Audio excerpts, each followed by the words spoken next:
Hello, how are you? My name is Emily Achieng Akuno, and I'm speaking to you from Nairobi, Kenya. It is August 2021, which means we're just a short time away from ISME's 35th World Conference on Music Education, and that's an exciting moment. We have as our theme, a visible voice. What does that mean to you? What does that mean to me?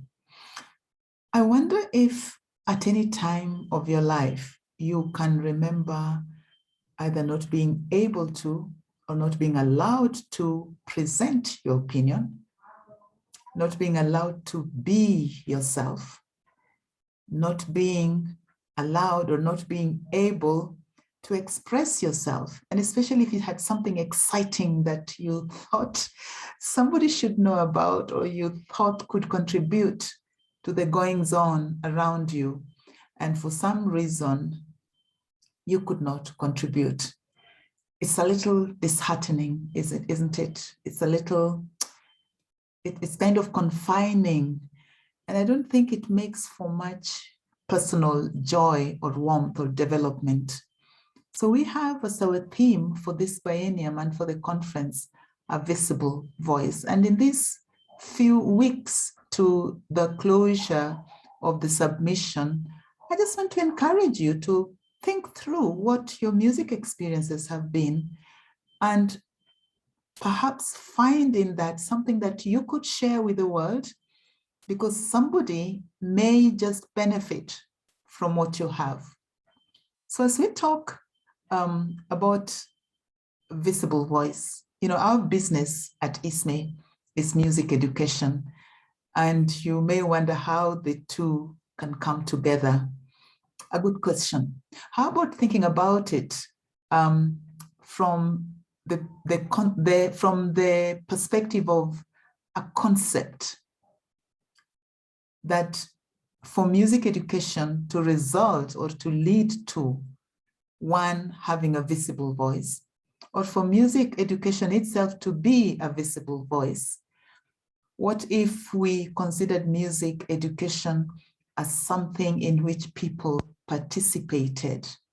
So it was involving, it was inclusive. It becomes an event in which we draw our students, the learners, and they actively participate in an activity that makes them musically a little better enabled, whether to make more music, to do more music stuff, or through music to develop skills that are going to enable them to live a better life or to be more effective in their communities. Is that a possibility? How about if you consider another concept that music education should be, that there should be music education, something called music education as per the community in which one is involved, that music education be available, that it be accessible, and that it be affordable. And chances are you have done some research, you have some examples of practice that depict the benefits of the availability, the accessibility, the affordability of music education to humankind.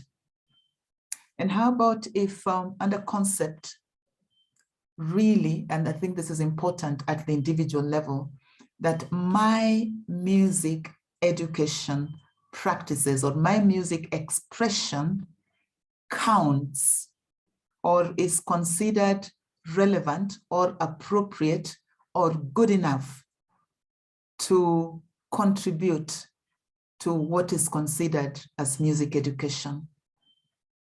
Those could be some pointers.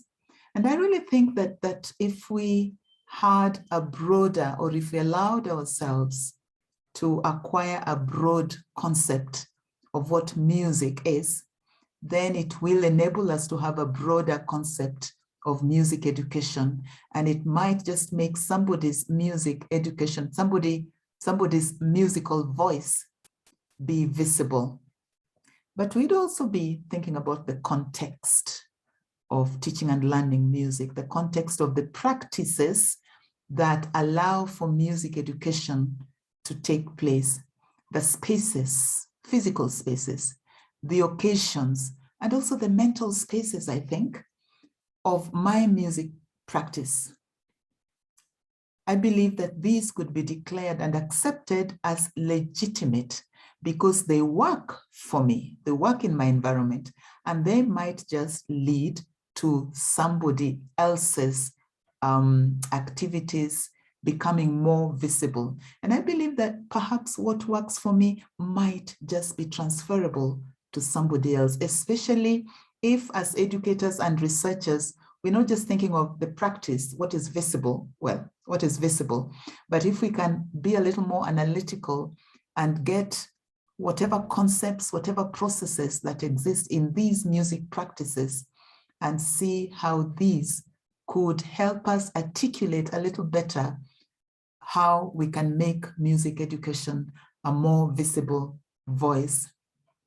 But I think perhaps of bigger significance is the content, that my music expressions, you know, these form the core of what and why I engage in learning. Whether my chief music expressions are song or dance or instrumental playing, whether that content is more of an oral nature or written nature, that it is, you know, the things that contribute to the definition or the substance of my music making, they have an effect on how I treat that music. And how I treat that music includes how that music is taught and learned. I know there are diverse ways of considering the theme for the conference, but a visible voice is really very, very broad. And I believe that much of what we are doing counts. The things that we're doing in its diversity, in their diversities, count towards helping us as an organization to articulate what a visible voice might be. So I'd like to encourage you, if you haven't already done so, to consider just either reflecting upon what your practice has been or documenting part of the research that you have done towards sharing with members as we come together in 2022 for the 35th ISME World Conference on Music. Thank you so much and see you then.